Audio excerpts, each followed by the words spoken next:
L'objet de notre point de presse est d'informer que les interventions chirurgicales au centre Como ont donc débuté. C'est une très importante étape pour notre plateau technique. Et on est capable de prendre en charge nos enfants pour les opérer de pathologies cardiaques complexes qui, dans le temps, on était obligé de les envoyer à l'extérieur. Et dorénavant, notre pays dispose d'un centre qui est capable de prendre en charge ces pathologies pour les enfants. Non seulement pour notre pays, mais pour la sous-région. 4 enfants ont déjà été opérés. C'est un début. C'est bien sûr le soin, c'est bien sûr la formation et c'est un centre qui va pouvoir essaimer dans le Sénégal, mais essaimer aussi dans la sous-région. Le petit Mohamedou a 13 ans. Il est passionné des taekwondo. Il ne pouvait plus en faire. Et quand je l'ai vu après l'opération, il m'a tout de suite demandé s'il pouvait refaire du taekwondo. Je lui ai dit oui. Et il m'a demandé le score du match de football. Vous voyez, c'est ça la vie. C'est un projet qui date de plus de 20 ans.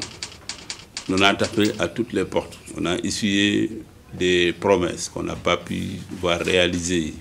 Nous nous sommes battus beaucoup, mais progressivement, les choses se sont réalisées et on arrive aujourd'hui à obtenir ce bijou qui est un outil de travail pour nous et pour tous nos amis qui vont venir nous aider à le faire fonctionner. On fait un premier pas, maintenant on va faire un deuxième pas, et puis enchaîner tous ensemble. Nous savons qu'il va y avoir beaucoup de difficultés, mais nous sommes prêts. Un aspect qui est sensible, c'est l'accès à la santé et l'accès à ce centre pour les populations les plus pauvres du pays et de la sous-région. Pour cela, les partenaires qui sont aujourd'hui présents autour de cette table et qui le sont depuis de nombreuses années maintenant, se sont engagés. C'est un engagement majeur et qui est essentiel pour la réussite de ces prochaines années, mais aussi pour la continuité de ce service à la population. Je sais qu'il y aura des difficultés, mais les difficultés ne seront certainement pas d'ordre médico-chirurgical. Parce que là, nous avons vraiment l'essence de ce qui se fait de mieux. Et je voyais encore ce matin autour d'un patient qui nous avait posé des problèmes cette nuit et qui va bien maintenant, l'ensemble vraiment de la fibre universitaire et d'enseignement pédagogique qui fait la marque du Sénégal et dont certains hôpitaux en France pourraient en tirer quelques leçons. Bravo, je remercie encore beaucoup la Fondation Como d'avoir permis de réaliser ce rêve qui pouvait être une chimère et qui maintenant est une réalité. C'est véritablement, comme le disait le professeur Ndiaye, un bijou de haute technicité. Madame Como a été vraiment une très grande dame quand elle est venue ici. Elle nous a cru, elle a compati à nos difficultés, aux difficultés des enfants, et elle s'est engagée, elle a tenu parole. Et ça, on ne peut que la remercier pour ça.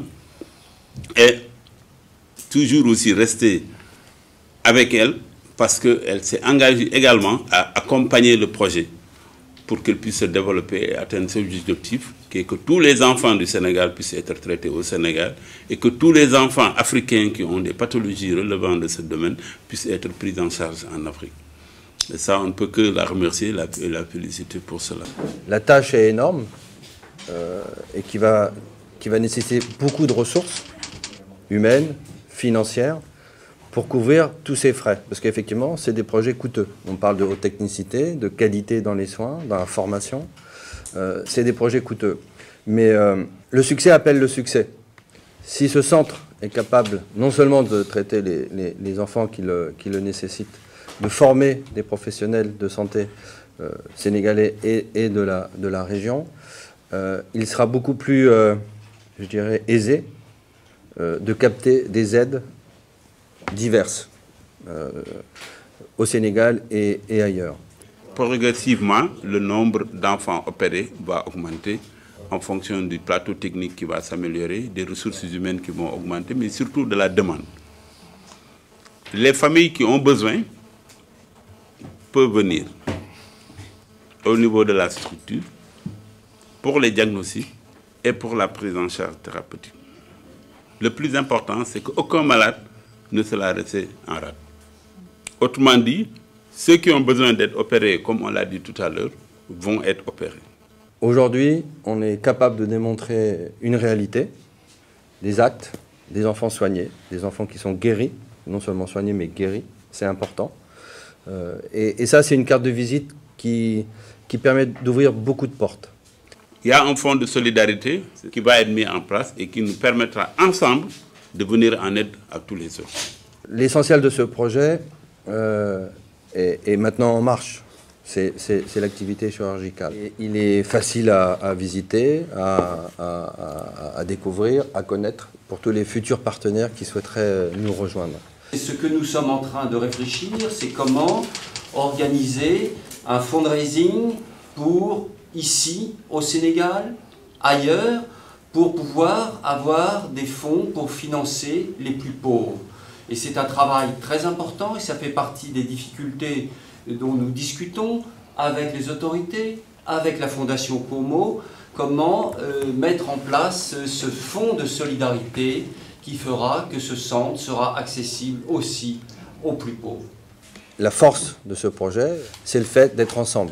C'est une initiative collective qui est initiée par certaines personnes il y a quelques années, mais qui a réussi à attirer et à convaincre du bien fondé, de la solidité de l'idée, du projet.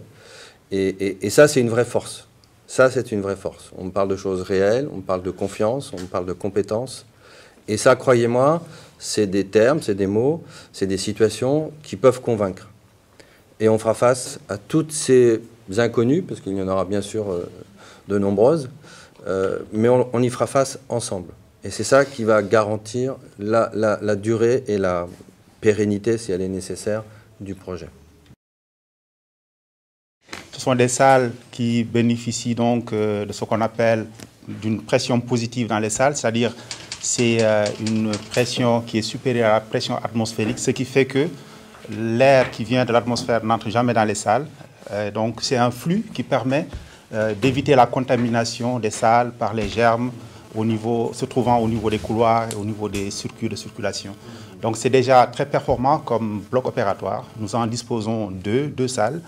Et donc chaque salle a la capacité de prendre en charge 2 voire 3 malades suivant le programme qui va être instauré. Le parcours du malade, c'est le diagnostic cardiologique au niveau de la consultation, où il y a 2 salles d'échocardiographie.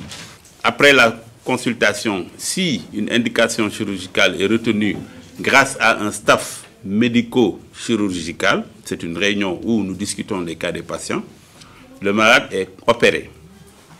Après l'intervention, il passe en 48-72 heures au niveau de la réanimation avant d'aller au niveau de l'hospitalisation.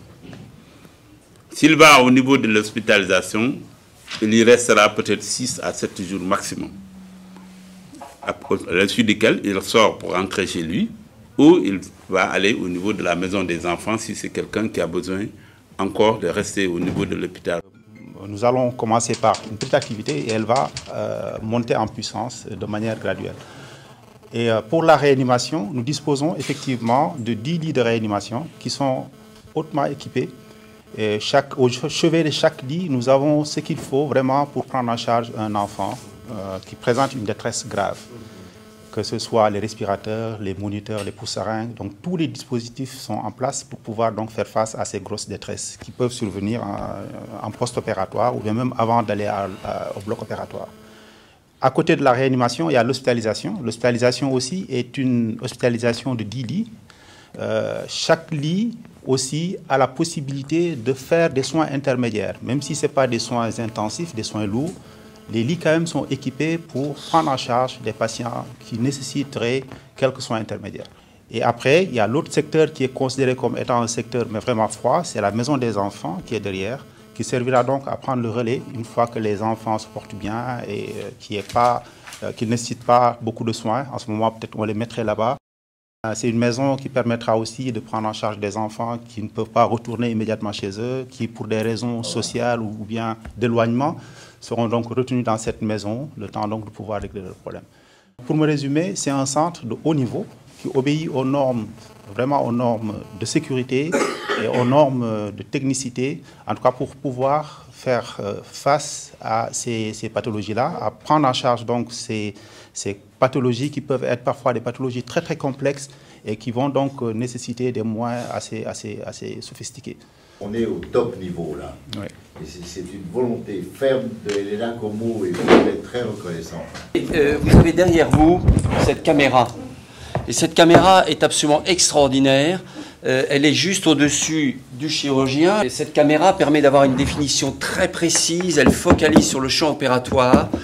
Et dans la salle où nous sommes aujourd'hui peuvent être l'ensemble des résidents qui sont en contact avec le professeur Babatazi, qui peuvent poser des questions. Et je vous assure que, et on l'a vu hier quand il a opéré, on voit quasiment mieux à travers la caméra que presque dans le champ opératoire. Donc c'est un élément de formation, de transmission qui est extraordinaire. Et il faut encore saluer ce qu'a fait la Fondation Como, c'est-à-dire c'est un équipement qui rejoint ce fameux bijou. Et cette caméra, c'est un élément de propagation du savoir extraordinaire. C'est un vrai effort partagé, chacun suivant ses compétences, ses ressources, mais qui se complète et qui fait vraiment la force de ce projet.